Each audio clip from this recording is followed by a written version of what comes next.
With the 76th season rounding into the home stretch, one of the biggest surprises is the Cleveland Browns, still in the race despite playing in the NFL's strongest division.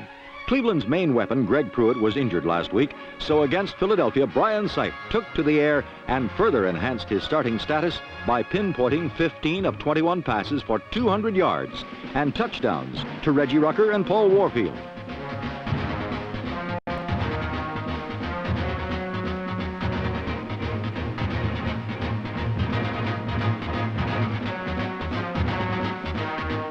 Cleveland easily outdistanced the struggling Eagles 24-3 and now have won 5 of their last 6 games.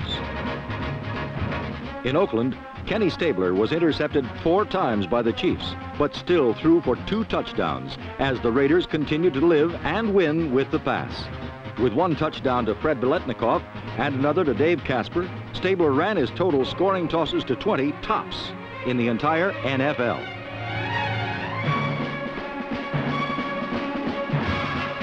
In winning their 9th of 10, Oakland is just 1 game away from clinching the Western Division title in the AFC. Inside New Orleans Superdome, the Detroit Lions were paced by quarterback Greg Landry's 27 completions and the sure hands of tight end Charlie Sanders as the Lions rolled up 500 yards of total offense against the hapless Saints defenders.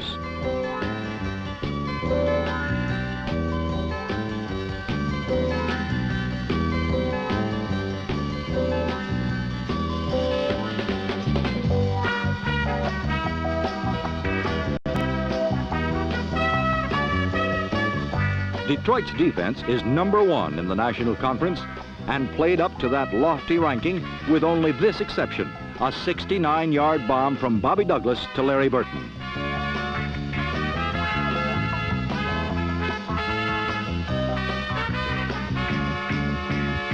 That was New Orleans' one big moment on offense, but it didn't matter, for the Lions began to lose the ball whenever they got close to a score.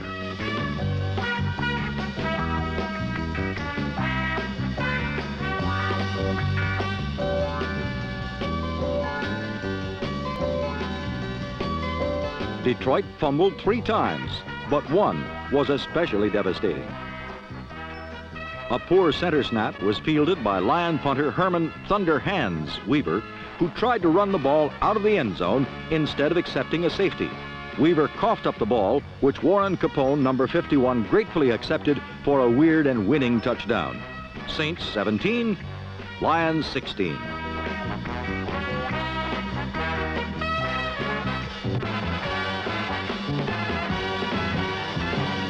After their opening day loss to Washington, many of the New York Giants vowed not to shave until they beat the Redskins.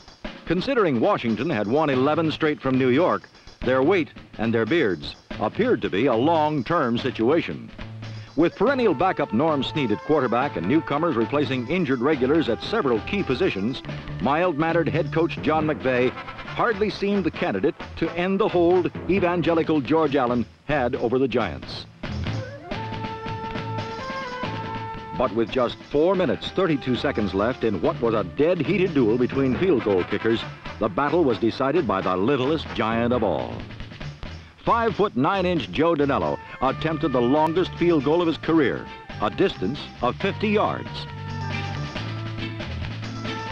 Danello's success gave the Giants a 12-9 lead, and to some long-suffering New Yorkers, it must have been the most important field goal since Pat Summerall's 49-yarder beat the Browns for the championship in Yankee Stadium 2 decades ago. But a first victory for New York was not yet secure.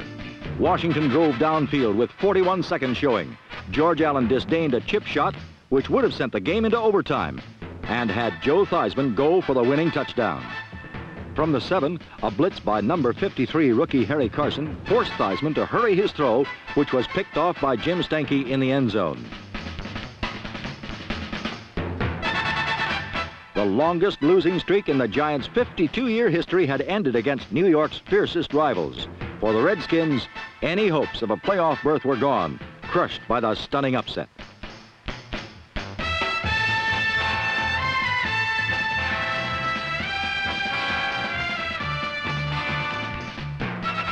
History was made on this Sunday in the Meadowlands of East Rutherford, New Jersey. A first victory in a new stadium, the first in the NFL for new coach John McVay, and the first ever against chief tormentor George Allen. In this season of absurdities for New York fans, the Giants haven't permitted a touchdown for 10 quarters. Unfortunately, their offense hasn't scored one in 18 periods of play.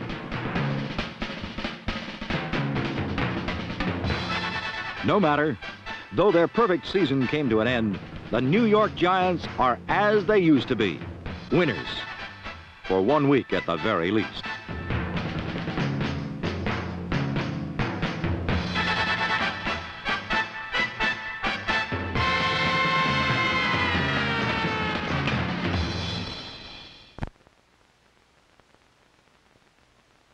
Last week, the winless Tampa Bay Buccaneers faced the 2-7 New York Jets in an NFL Game of the Week.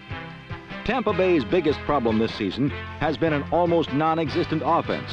To put it bluntly, the Bucs have been falling all over themselves.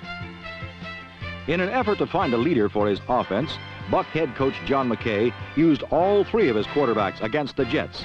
And if nothing else, he discovered that he has consistency at the position.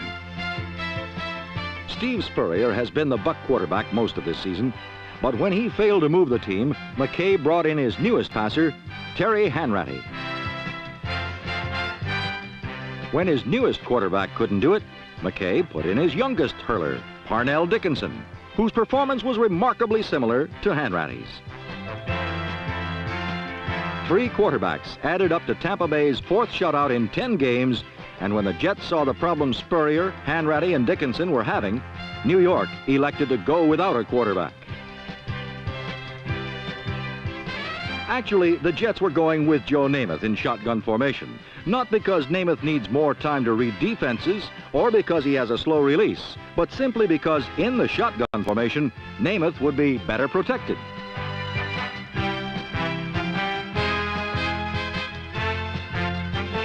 From the conventional set, Namath led the Jets to victory by moving New York to 24 points in just over 1 quarter.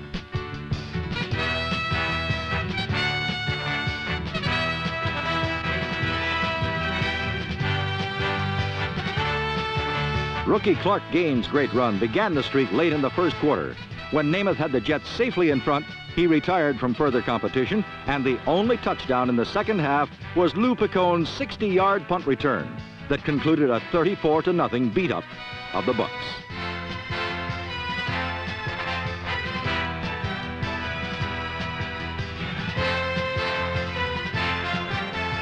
The Jets had their 3rd victory of the season, while for the Buccaneers, it was loss number 10, as they continued to bumble along winless.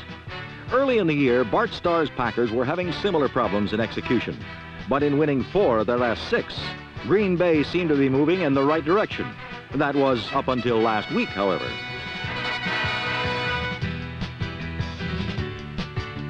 The Chicago Bears cashed 2 early Packer fumbles and were off to a 14-0 lead.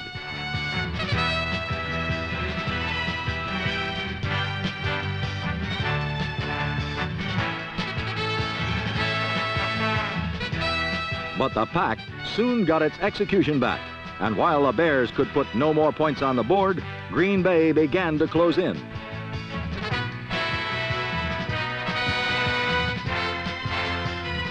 A 27-yard touchdown pass, Lynn Dickey to Ken Nuria Payne, and 2 field goals brought Green Bay to within 1 point.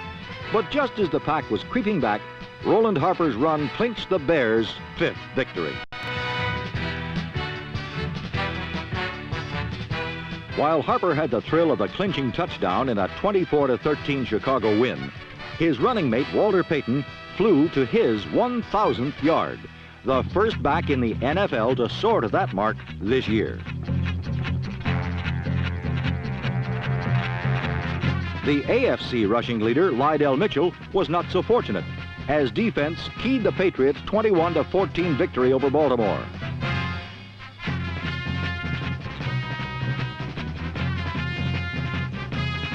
Mitchell gained just 52 yards, and Burt Jones could find bombs-away buddy Roger Carr for just 1 early score.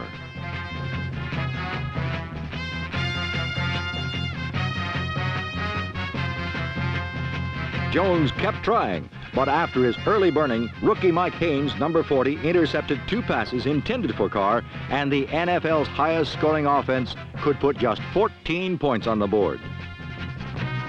More than anything, the Patriot defense led New England to its 7th victory in 10 starts.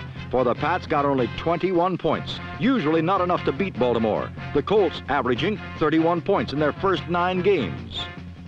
Steve Grogan's short touchdown pass and 8th and 9th touchdowns of the year had New England ahead 21-14 at the half, the ultimate final score. Desperate for the tying touchdown, Jones kept trying for a quick strike, but New England shut out the Baltimore Colts for the entire second half and moved to 1 game behind in the AFC East Division race, behind the frustrated Colts.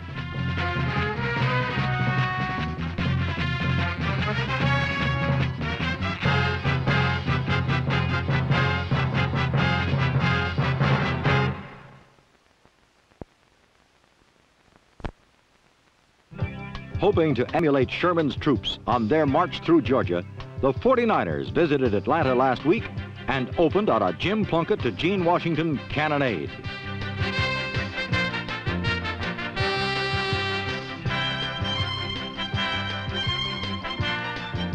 But Atlanta's Scott Hunter and split-end Alfred Jenkins set up a barrage of their own, good for scores of 34 and 21 yards.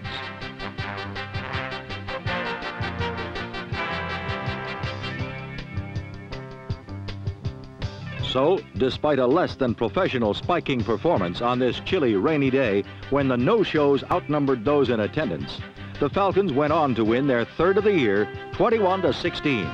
And the 49ers missed a golden opportunity to take over the top spot in the NFC Western Division.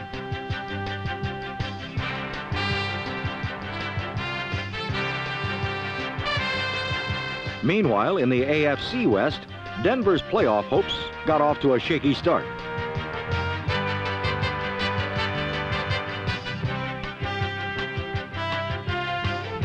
The usually reliable Rick Upchurch soon made up for his bobble as he streaked 59 yards with this Steve Ramsey pass to put the Broncos on top to stay.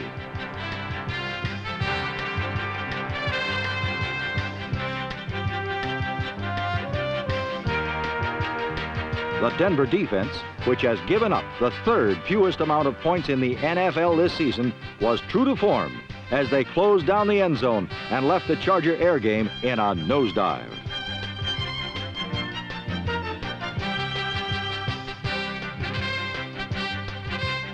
The nosedive turned into a crash landing when number 57 linebacker Tom Jackson intercepted this pass and turned it into the final score of the day, capping the Broncos' 6th win of the year, 17-0.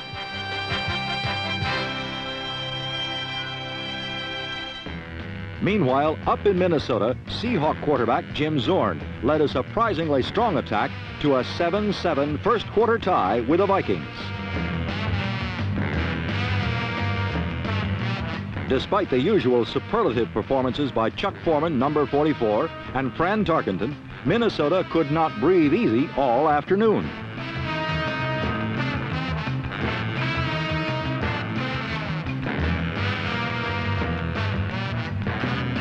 This beautiful Tarkenton touchdown pass, the 300th of his career, making him the first to accomplish that feat, gave the Vikings a 14-7 halftime lead.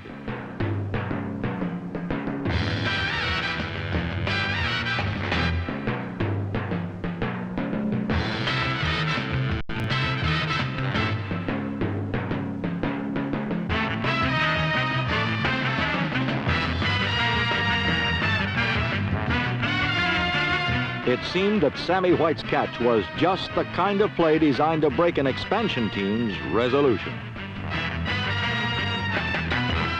But the Seahawks held tough, and early in the 3rd quarter, Zorn buzzed an 80-yard beeline to Steve Rabel, number 83, to tie the score at 14.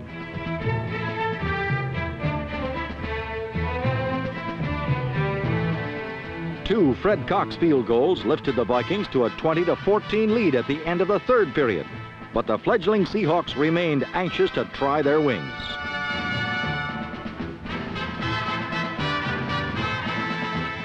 With gutty determination, Seattle fought back.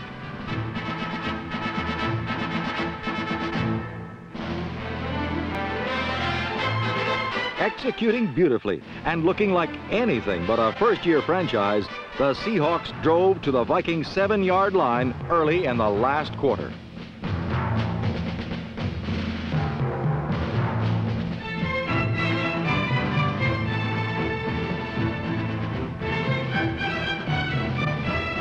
A Jim Zorn to Sam McCullen pass was good for a 21-20 Seattle lead, and the upset of upsets was in the making.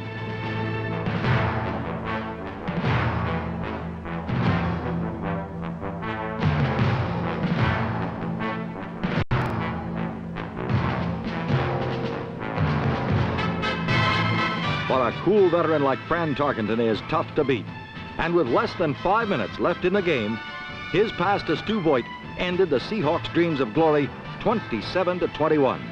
A close call for the playoff-bound Vikings and a game to most surely be proud of for the Seattle Seahawks.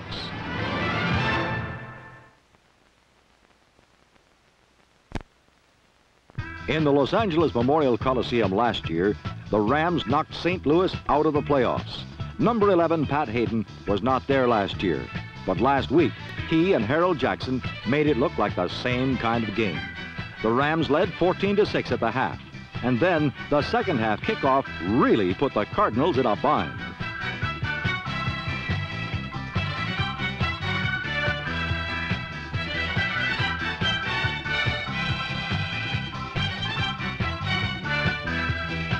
Cullen Bryant, the 235-pound kick returner, put the Rams ahead 21-6. And then Jim Hart finally got his offense in gear.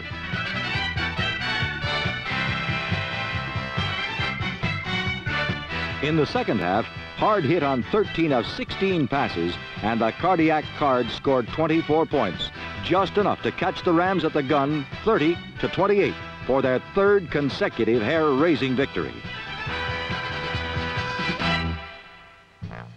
Meanwhile, in Pittsburgh, another seemingly unstoppable team continued its streak. The Steelers have not only given up the fewest points in the league, but also have not given up a touchdown in their last 21 quarters. Since their horrendous start, the defense has carried the team, even allowing enough breathing room for the development of number 15 rookie quarterback Mike Kruczek.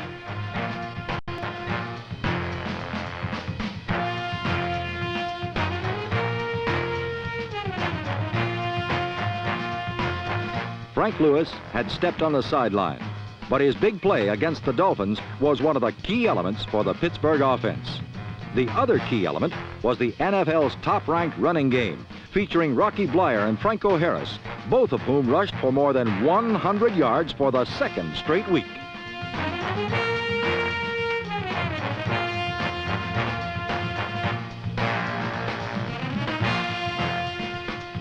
The super-strong Steelers stayed alive with their 5th consecutive win and their first ever over Miami, 14-3.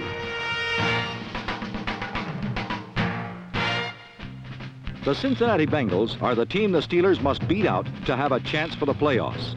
And last week, number 21, John Hadl, almost led the Oilers to the upset Pittsburgh was hoping for.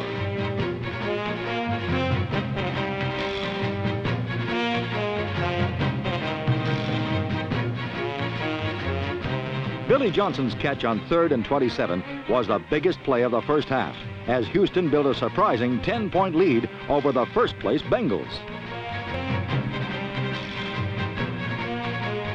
In the second half, Cincinnati pulled out all the stops.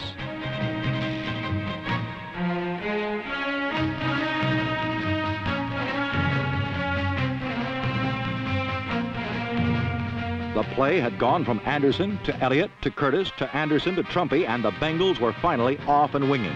A little later, Ken Anderson found a more direct approach to the end zone.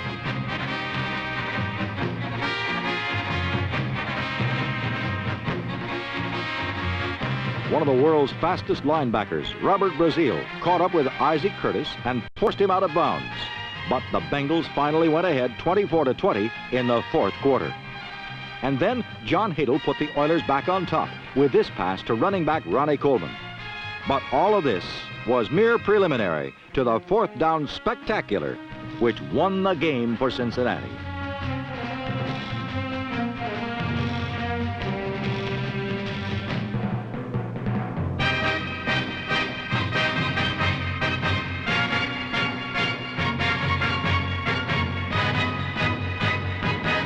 Isaac Curtis said, "I was a pretty good halfback in college, but the coach used me mostly as a blocker. This is more fun." Original Bengal Bob Trumpy said, "We used to lose this type of game, and championship teams need victories like this. We gave Isaac the game ball, but we should have given him a Cadillac."